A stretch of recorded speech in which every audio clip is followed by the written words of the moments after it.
گئے آسمان سے کوئی بلا نازل ہو جائے، پتھر برس جائیں، قحط سالی میں مبتلا ہو جائیں، ہاتھ پاؤں ٹوٹ جائیں، ایسا تو کچھ بھی نہیں ہوا اس واقعے کے اندر کفار کے ساتھ۔ اب نبی کریم صلی اللہ علیہ وسلم مغبوم تشریف فرما ہیں، تو کسی کو یہ گمان نہیں ہونا چاہیے کہ اللہ تبارک و تعالیٰ نے اپنے حبیب کریم صلی اللہ علیہ وسلم کی مدد نہیں کی، تائید نہیں کی،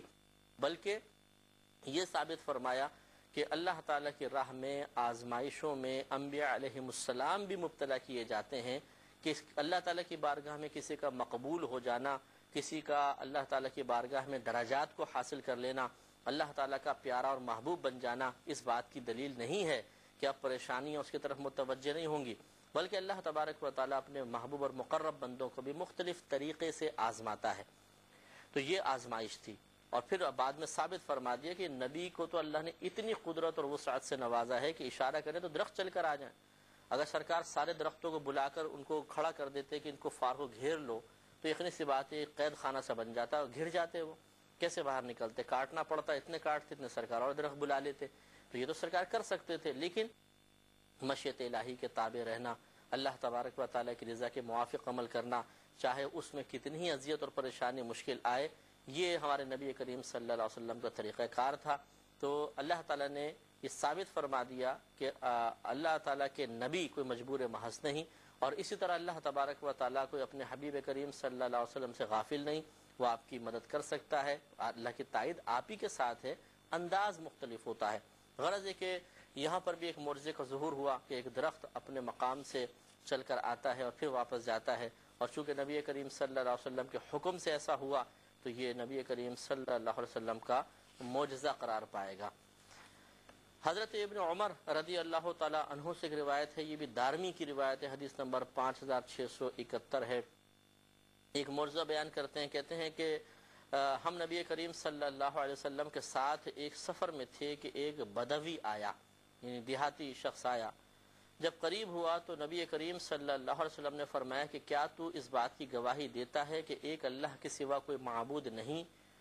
اور اس کا کوئی شریک نہیں، اور یہ کہ میں یعنی محمد صلی اللہ علیہ وسلم اس کا بندہ اور اس کا رسول ہوں؟ تو وہ بولا کہ جو آپ کہتے ہیں میں اس پر کون گواہی دیتا ہے، جو کچھ آپ یہ فرما رہے ہیں، کوئی اس پہ گواہی دینے والا ہے؟ رحمت کونین صلی اللہ علیہ وسلم نے فرمایا کہ وہ جو سامنے ایک خاردار درخت جیسے کیکر وغیرہ کا، وہ گواہی دے گا۔ تو اسے نبی کریم صلی اللہ علیہ وسلم نے پھر اشارہ کر کے بلایا۔ راوی کہتے ہیں کہ وہ جنگل کے کنارے پر تھا، تو درخت اشارہ دیکھتے ہی چیرتا ہوا، زمین کو چیرتا ہوا آیا، حتیٰ کہ نبی کریم صلی اللہ علیہ وسلم کے سامنے آ کر کھڑا ہو گیا۔ پھر نبی کریم صلی اللہ علیہ وسلم نے اس سے 3 بار گواہی لی، یعنی بتا کیا میں اللہ تعالیٰ کے ساتھ کچھ شریک ہے، اور کیا میں اللہ کا رسول ہوں یا نہیں؟ تو درخت نے جواب دیا کہ اللہ تعالیٰ واحد ہے، لا شریک ہے، اور آپ یقین اللہ تعالیٰ کے رسول ہیں۔ 3 مرتبہ اس نے گواہی دی۔ میں بہک سکوں یہ مجال کیا، میرا رہنما کوئی اور ہے۔ پھر نبی کریم صلی اللہ علیہ وسلم نے فرمایا کہ تم واپس جاؤ، تو پھر وہ اپنی جھاڑیوں کی طرف لوٹ گیا۔ تو اس سے بھی آپ یہ دیکھیے کہ جانور اور درخت اور پتھر تک نبی کریم صلی اللہ علیہ وسلم کو پہچانتے ہیں کہ آپ اللہ کے نبی ہیں، اور ہر چیز سرکار کے حکم کے تابع ہے اللہ تعالیٰ کی عطا سے۔ لیکن سرکار ہر جگہ ان چیزوں کو استعمال نہیں فرما رہے، کیونکہ اس میں بڑے راز ہیں۔ اللہ کے نبی اللہ کی عطا سے جانتے ہیں کہ بعض جگہ مجھے ذریعہ اور سبب کو چھوڑنا ہی ہے، اور اللہ تعالیٰ نے میرے لیے کچھ آزمائشیں رکھی ہیں، مجھے اس میں پورا اترنا ہی ہے۔ تو اس مقام پر آزمائش سے بچتے ہوئے سرکار نے ذرائع اور اسباب کو اختیار نہیں کیا۔ جیسے بھی ہم نے آپ کو مثال دی کہ اگر کفار سے جنگ ہو رہی ہے اور سرکار اشارے فرماتے کہ سارے درخت آ کر ان کے اوپر چڑھ جائیں، تو کیا نہیں ہو سکتا تھا ایسا؟ بالکل ہو سکتا تھا۔ اور جب درخت پورا کا پورا آپ لے سکتے ہیں، تو کیا ان کی شاخوں کو، ان کے کانٹوں کو حکم نہیں دے سکتے کہ جا کے چپ جاؤ ان کو، اور شاخوں سے فرماتے کہ ان کو مارو؟ تو وہ مار بھی پڑ جاتی اور کانٹے بھی چپ جاتے۔ لیکن باقاعدہ جنگ ہو رہی ہے، اس لیے کہ رحمت کونین صلی اللہ علیہ وسلم اللہ کی مشیت ارادے کو جانتے ہیں کہ صحابہ کرام علیہم رضوان لڑیں گے، ان کے جذبہ جہاد کا امتحان، منافقین کی پہچان کہ وہ نہیں لڑیں گے، اور پھر دین کے لیے قربانی کا جذبہ، یہ کتابوں میں لکھا جائے گا اور آنے والے دین کے لیے قربانیاں دیں گے۔ پھر صحابہ کرام کی درجات کی بلندی کا سامان، پھر یہ بھی آپ جانتے تھے اللہ تعالیٰ کی عطا سے کہ اس میں بہت سے لوگ شہید بھی ہوں گے، اور ان کے لیے اللہ تعالیٰ نے موت کا یہی وقت رکھا ہے اور اس کا انداز بھی مقرر کیا ہوا ہے کہ شہادت کے ذریعے ان کا انتقال ہونا ہے۔ تو ان تمام چیزوں کو نظر انداز کر کے اور پھر اللہ کی مشیت کے اور ارادے کے خلاف درختوں کو استعمال کیا جاتا ہے، یہ مناسب نہیں۔ تو یہ نہیں ہے کہ یہ معجزات آپ کو ایک وقت کے لیے دیے گئے، اس کے بعد آپ عاجز تھے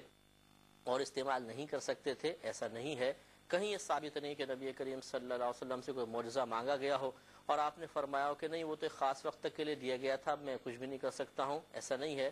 بلکہ ہم بارہا آپ کی خدمت میں عرض کرتے ہیں کہ وَلَلْآخِرَةُ خَيْرٌ لَكَ مِنَ الْأُولَىٰ، اللہ نے فرمایا کہ حبیب کریم صلی اللہ علیہ وسلم آپ کے لیے ہر آنے والی گھڑی فضائل و کمالات میں ترقی کے اعتبار سے پچھلی گھڑی سے افضل ہے۔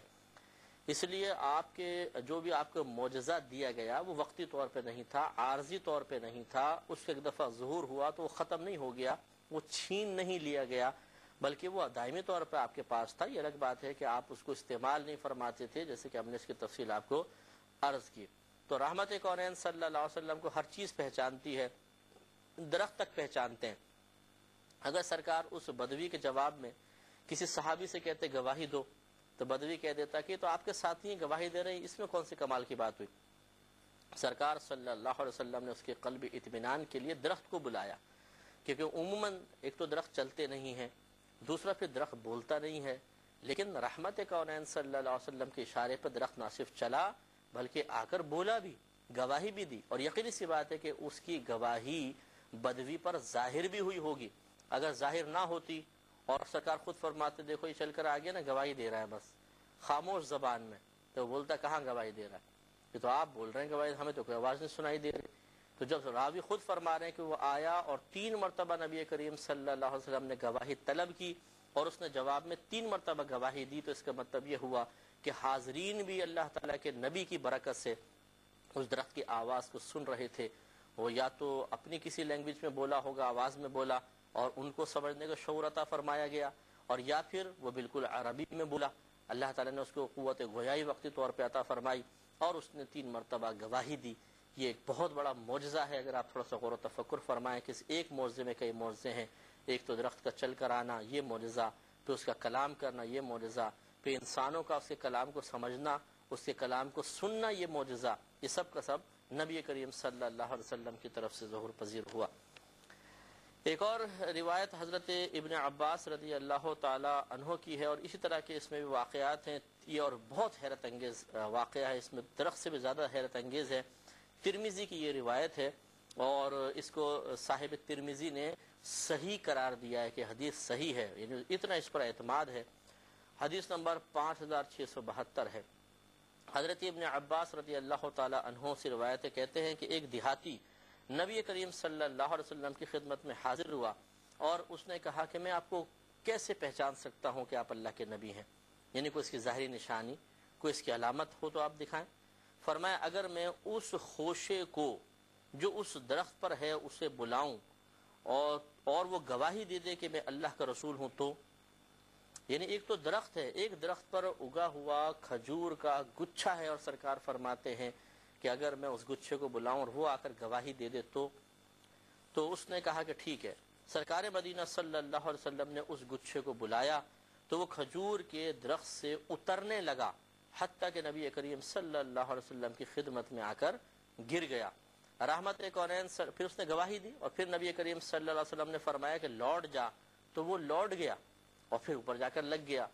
تو وہ راوی کہتے ہیں کہ اس منظر کو دیکھ کر وہ دیہاتی مسلمان ہو گیا، فَأَسْلَمَ الْأَعْرَابِيُّ، اعرابی مسلمان ہو گیا۔ اس پہ انشاءاللہ ہم تھوڑا سا تبصرہ اگلے پروگرام میں کریں گے۔ وآخر دعوانا ان الحمدللہ رب العالمین۔